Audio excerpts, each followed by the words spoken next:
everybody? Larry Roberts back with another awesome episode of the Readily Random Podcast.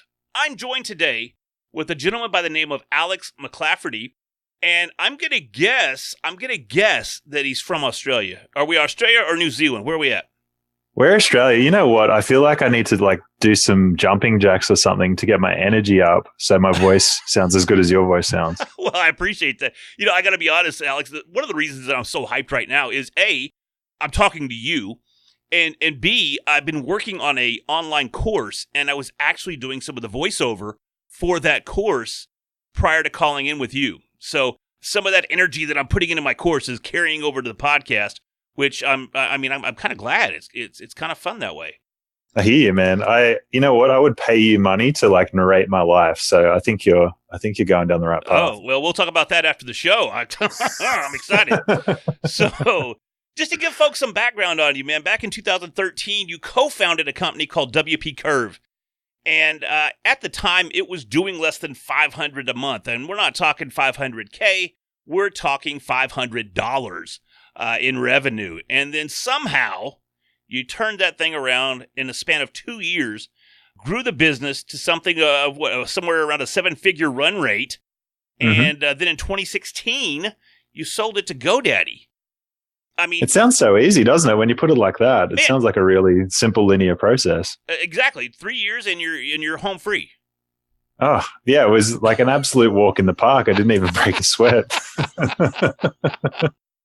So give us a little bit of insight, if you would, man. Tell us a little bit about you, and then let's dive into that a little bit. We'll see where the conversation takes us. Yeah, so to share some background about me, I'm the classic chip on the shoulder entrepreneur, which is the type of person that has something to prove. I always wanted to, be top of the class or, winning, super competitive, and not necessarily competitive with other people, but really competitive with myself. So very high standards. And that served me really well in entrepreneurship because I could just hone in and focus and figure out what outcome I wanted and work really hard towards that. That's a really helpful trait when you're trying to build a business, but sometimes it can be really hard to switch off. And I think part of what we could talk about today is, the reality of, the fairy tale story that is co-founding a business, growing it, selling it, and then moving on to the next thing. I think people hype this stuff up a lot, and the reality behind it isn't as rosy as you might think it is. It's interesting that you say that because I was just having a conversation with another podcaster day before yesterday, I want to say it was, and we were talking about the hype hustle and all these hype hustle podcasts or hustle hype podcasts, whichever way you want to look at it. Just these really hardcore hustle, and you'll do it. I don't want to drop any names, Gary V, but he might be the king of it all as far as hustle podcasts go. And it's great for some folks, and it works for him. But there are so many others that want to try to come behind him and be him, but they find out that, well, I'm not him. And it gets very difficult to maintain that focus when you don't see the perceived overnight success. Now, it's hard for me to say overnight success isn't going to happen when I see that you went from $500 a month to selling with your exit strategy, selling to GoDaddy in a span of 3 years. So you got to have some trick of the trade there. Is it your competitiveness, or what do you think? No. I'm gonna lay it on you, and we're gonna do some myth busting right now. Cool, I'm gonna lay out some of the real stuff. And I'm with you. I'm with you with Gary V. I think that there is an audience for people that need that boost and need that motivation, but it's never resonated with me. I've never liked the idea of quoting myself on Instagram or trying to drop wisdom on people, because to me, everyone's going at their own pace, right? So sure. It's kind of I don't know, it's a bit hard for me to jam my point of view down someone's throat if they don't have the skill set or the motivation to go out there and either start their business or grow their business. I'll work with people who have something right in front of them and it's really clear what they need to do, and they've got an excellent business and they've got resources and team members and all that kind of stuff. And no amount of hustle or hype or any of that kind of stuff is going to get them across the line. So that's another subject that we can talk about. But as far as the myths and the secret sauce to all of this success. Sure. When we started WP Curve, my business partner, he'd run a web agency, like a website design agency for 6 years prior to WP Curve. And what he did was he sold his website design agency. He took that money and he attempted to build a software app. And that software app, he ran it for about a year. He burned through, I think, about $80,000 of cash to try and get this thing off the ground. And during that process, he built a mailing list. So I think maybe when we started WP Curve, we had a mailing list of 5,000 or 6,000 subscribers. So when you think about actually starting from a standing start, our standing start was the 7 years of hard yards that he'd put in, understanding WordPress, understanding this problem space. And the timing just so lined up for me that I actually commented on a blog post that he'd written about startup validation, because he said, hey, I spent all of this money, I followed all of these processes, and this company didn't take off as I was expecting it to, per the often cited lean startup principles or the startup validation principles. And I was reading between the lines, and I was like, this guy's got a ton of hustle, but I feel like I can bring something to the table as far as my commercial expertise, which was I'd consulted into big companies, I'd run big teams, I had a pretty broad skill set. And he seemed to be the hustle guy, and I seemed to be the operations guy. And I hit him up via email, or via a blog post comment. And I was like, hey, I think there's something here. I'd love to chat with you about the idea of a partnership. So myth number 2, which was this magical idea just came out of thin air, was that, he saw an opportunity. He basically had a couple of weeks to either go get a day job or try and push really hard to make something happen. So the intention was really strong and the motivation was super high. And I was able to join the company and not take a salary or equity or anything for the first 3 months. So that was part of me coming on board, because, I recognized the amount of work that he'd done to get the thing off the ground. And so the terms that I put forth was, hey, I'm on the bench for 3 months anyway, because I just moved to the United States. Now, can I work with you and see if this thing actually has legs, and, push forward and see if we can build it? I think, so often the success stories, the cool stuff, the up and to the right revenue charts and all that kind of stuff gets people hyped. But the reality of that first 3 months was 14 hours a day sitting in front of a computer, on Slack, on email, doing all of the stuff that we eventually hired a team for. And it was really hard. That shit was hard. So it's not as glamorous as you would hope. See, and I think a lot of folks take that for granted. And I know a lot of folks take that for granted. And you can see it, especially, I kind of focus on the podcasting side of things. My book was on podcasting. My course is on podcasting. I podcast all the time. So I look at it from a lot of new podcasters have that same hype and that same energy. And they look at their podcast as an entrepreneurial endeavor. Mm-hmm. But also, and you may or may not know this already, that most podcasts fade by episode 7. I have a couple coaching clients that are in the podcast space. At least one that's active right now. Yeah, and he does podcast editing and podcast production. His name's Craig. He's over at Podcast Motor. And here's the interesting thing, right? The hype is so real and that motivation is so high. But when the reality of the grind sets in, and this happens in every business and in every startup, when that that initial hype wears off, then it's a dip.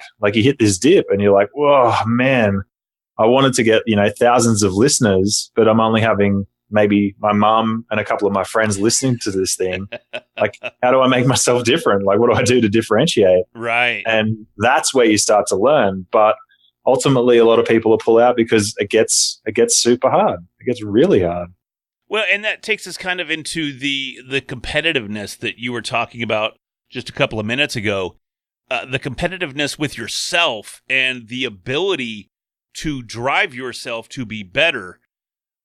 How do you access that? And I mean, is there a trick to it, or are there techniques that can be used to do that? How do we keep that fire burning? It's a really hard thing to do. what I see in entrepreneurs and what I've seen in myself is that sometimes that can get out of control. So there's this maxim, which is always happy, never satisfied, right? And you'll hear this thrown around from time to time. But I was like never happy and never satisfied. And so when you play from that headspace, no matter what you accomplish, you need more. Like you kind of have to fill up this black hole. So that was where it came from for me, which is I really had something to prove. Like throughout my career, I was always pushing really hard to, get that next promotion. I'd work full time. I'd study full time. I did my MBA while I was consulting. Like I'd pushed as hard as I could on every single front because ultimately I felt like nothing that I did was good enough. Mm-hmm. Right. Sure. So it wasn't necessarily from a healthy place.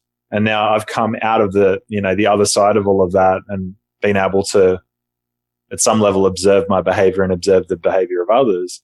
And it's a huge pattern in entrepreneurship, which is if you have that, that hustle and that drive, you are always pushing forward. And sometimes folks want to start businesses and they see these other people just moving so much harder and so much faster. You feel like you can't keep up. And so a good example of this, I guess, in the podcasting space, John Lee Dumas, he was like an early customer of WP Curve. And the thing that always blew me away about John was his relentless execution. That guy would just produce like prodigious amounts of podcasts. Like I'm talking like back to back. I think he did like 8 hours a day for like a couple of days a week. Mm-hmm. Yeah. I can barely spend like 3 hours on the phone talking to clients because I just get too tired. Like I can't do it. So that intensity, some people have it, some people don't have it. And then if you don't have it, it's a matter of figuring out, okay, like what motivates me to build this business? Like what is this in service of? What am I trying to build and why am I trying to build it? Instead of just going, I want to make, 10 grand a month here or 100 grand a month there, that as soon as you hit a roadblock, you're just going to fall over. So for me, I wanted to build a really great team. I wanted to like have people who really enjoyed their work and go home and talk about how great their day in the office was, or the remote office, so to speak. So those are things that motivated me. But yeah, it's a very slippery slope. Speaking back to JLD or John Lee Dumas, he puts out a podcast a day, and he has for years now. Mm-hmm. And he's one of the most successful podcasters out there from a financial or entrepreneurial perspective. And it's funny because his name just also came up. I'm a moderator of the Podcast Movement Facebook page. So he comes up quite a bit. And someone was speaking on the fact that he now charges $3,500 to appear on his podcast. And people are like, what? I would never pay to be featured on a podcast. And wow. Right? That's insane. Now, I'm not paying you, okay? We can talk. we can talk, but I hadn't heard anything about paying you when you came on the show. So the invoice is in the mail. Okay, yes, do that. That's fine. And I'll put it on my tab. So, to have something like that or put yourself in a position like that, it takes that drive and it takes that motivation, and it also takes a payoff of that motivation and that drive and that success. Personally, I don't necessarily see anything wrong with charging someone to come on a podcast, but there are some definitive ifs there. I can't charge anybody to come on Readily Random yet, but there may be a day where I see the success that I don't know that I'd ever charge $3,500. That's a chunk of change just to talk to me. But I don't see anything wrong with it if you have the ability to do it, if you have the audience for it, if you have the success to do it, if you have all the factors in place and all the boxes checked that say, hey, I'm a benefit or my company is a benefit for you, so I'm going to charge you for it.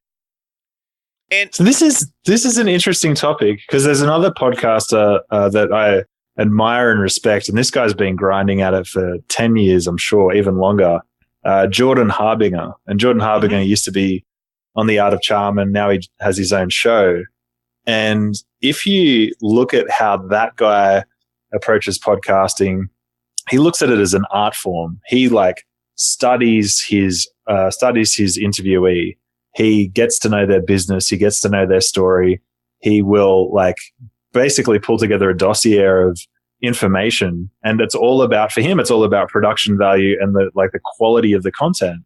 And so I draw that distinction and bring that to the table, because it really just depends on what you want, right? Like if you want to monetize your audience or monetize the people that come on your podcast, cool. If you want to, build a really great audience or build a listenership that is like, I don't know, hanging out for every single thing that you produce, you can also do that. Like neither of those is necessarily right or wrong. I guess the point is like understanding what you're in it for. And this is something that I think entrepreneurs really struggle with, which is like clarity about why they're doing what they're doing.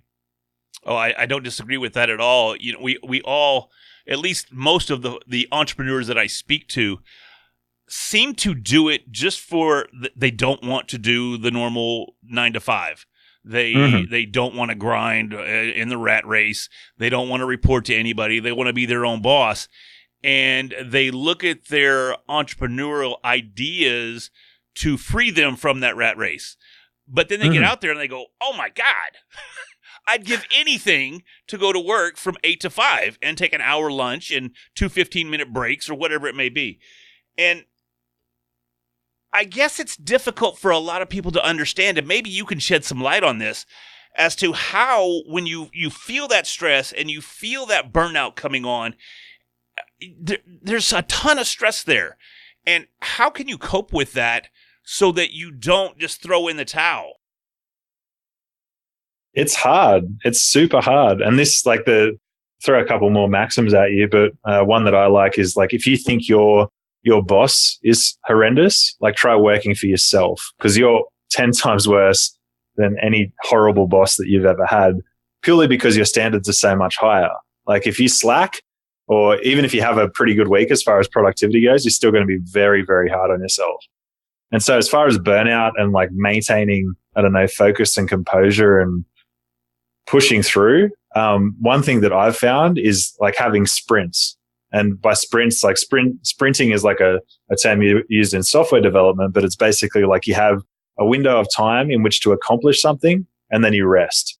So that's sustainable for me, which is to push super, super hard on a particular area of work and go, cool, that's a project. I'll get that done. And then, like, for example, I was up till, 1 a.m. working on emails last night. And maybe I get up at, 7 and have a client call.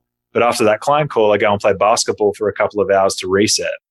That's one of the fun parts about being your own boss, which is the ability to have that flexibility and freedom of your time. But you have to be honest on both sides of the equation, which is like, am I working hard enough?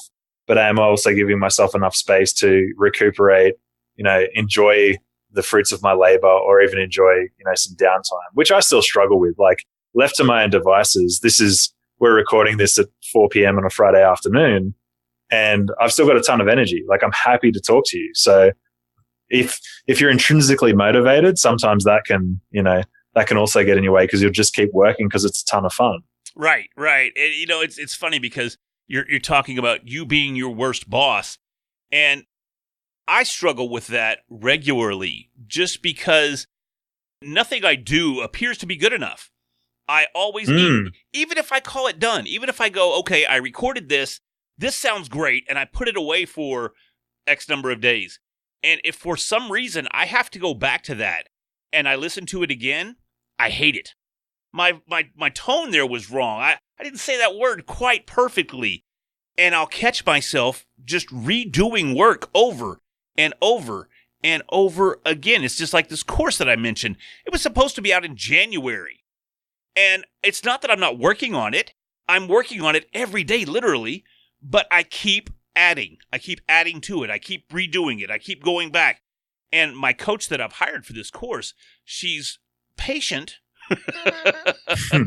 but her patience is waning. And I understand. It's totally understandable.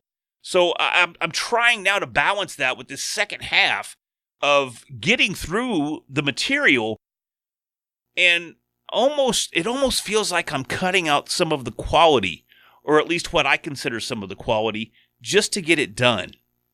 And that is a difficult balance for me personally. You are not alone. I can totally resonate with that. I'm doing a group coaching, actually a couple group coaching things right now where I've got folks that have emailed me and they're like, "Hey, Alex, you've talked about doing this group coaching thing. Like, where do I sign up? How do I get started?" I've actually got one client, or who will be a client, and I've got him keeping me accountable to actually getting this page out so people can go ahead and sign up. I do the exact same thing. Like, you are not alone at all. The challenge is figuring out how to work through it. Because if you actually listen to that voice and you listen to those thoughts and that negativity, it just derails you. Like, it stops you from progressing and moving forward because there's always something else. There's always something that's not quite right. There's always something that you should do better. There's always something, right? And I don't have the answer to like how to fix that. Sure. Necessarily, but one thing that has helped me is external accountability. So the guy who's keeping me accountable, this client, I'm not a political person, but I'll say this anyway. I said, "Look, dude, if I don't get this out by the weekend, I'm going to make $100 donation to Donald Trump's campaign or whatever it is. Like, make a direct donation." And again, I don't care about politics, and I'm not like into politics, but the point is, I'm going to do something that I don't want to if I don't actually follow through on what I've said I'm going to do. And he's in Israel, and he's like, "Oh, you can make it for like Benjamin Netanyahu, who is the Israeli equivalent of Donald Trump." And so I'm like, cool, like whatever. I'm like not going to enjoy that either. And sometimes you have to put those, there's the carrot and the stick just to get over the hump, just to figure out a way to push forward and push through. And again, I see this time and time again with people that I work with. There's founders that I've worked with who, for whatever reason, just get blocked and stuck on certain things. And it will take weeks and months to get them over those roadblocks. So you should feel comfortable and good in the fact that you're not alone. But the challenge is figuring out what works for you to just continue to make incremental progress. Incremental progress. And I do see that. Those increments are just tiny.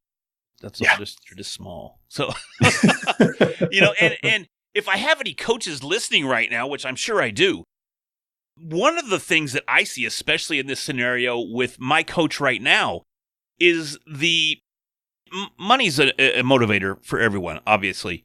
And money makes it's the number one accountability that's out there. If you're going to spend money, you're being held accountable for it because you're just either that or you're throwing money away.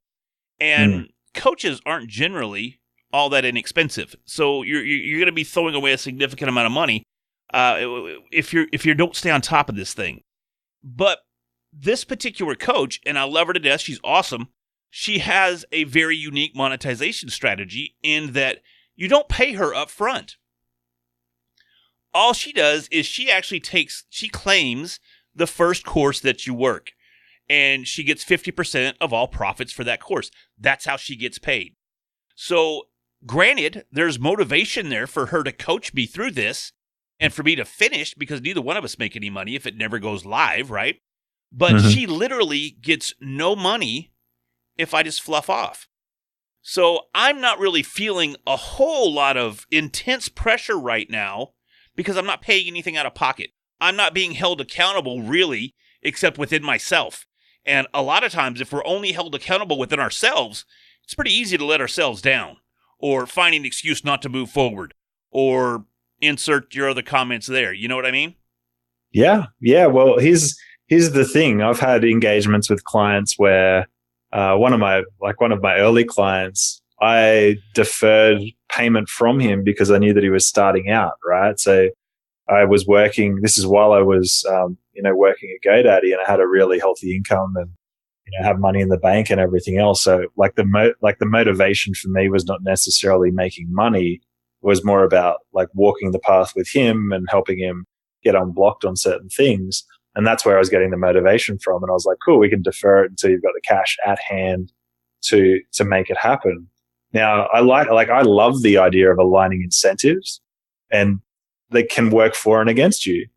So if you can't crack that hump of, moving forward and figuring out, okay, what is it that I need to do to just get this thing out the door? then that coach is going to be kind of left out. I don't know, left out in the wind. Sure. I've looked at different models as well, because I charge not, insane rates, but I value my time, and I want people that I work with to value my time as well. And I create a high barrier to entry just by saying, look, I'm not like charging you $150 an hour or something like that. Like, this is going to be real money, and we're going to have targeted and focused conversations, and you are going to get out what you put in. So if you set up a really clear agenda before the call, I'm going to review it and we can hit the ground running. If you are scrambling around and you're shooting from the hip, it doesn't bother me. Like, I'd like your business to be successful, but it's your time and your money.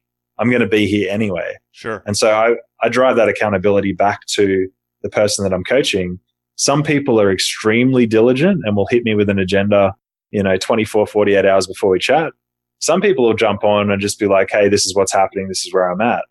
And I can tell you the folks that have their stuff together, they're the ones that move really, really quickly.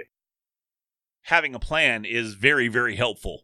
Being disciplined, the discipline to me is the hook, right? So because the way that a coaching relationship works is you are using that person as a sounding board to make good decisions. And so if you haven't given any of these decisions forethought and haven't even looked at your options or, potential pathways that the decisions can take, and you just come in and blurt out, oh, I'm stuck on this, what do you think?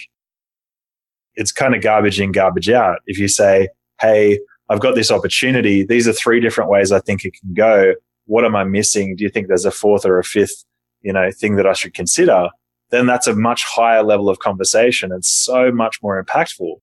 And so the folks that do really well in coaching relationships, and I'm one of them because I've had coaches for just about everything in my life. You move really, really quickly. So right now I'm working with a personal trainer. She's like an ex Division 1 basketball coach. So she helps me with fitness and training. I work with like an energy trainer. So a lady that's got 20 years of experience in, Tao principles. So trying, different things, Eastern philosophy kind of stuff, because, I want to improve and I want to get better. But when I go onto these calls or I go into these sessions, I am 100% present. I am prepared. I'm ready to rock and roll. And so that's the question you got to ask yourself. Like, if you're not committing to it and if you're not doing the work to, get the outcome that you actually want, are you just telling yourself you want that outcome? Are you being intellectually honest with yourself? Like, what's the gap? Right on. No, I like that a lot. And that's something that everybody could benefit from. Anybody and everybody can benefit from what you just stated right there. Before we wrap this thing up, because I've already taken almost a half hour of your time, and I really appreciate that, but we haven't even mentioned your company now.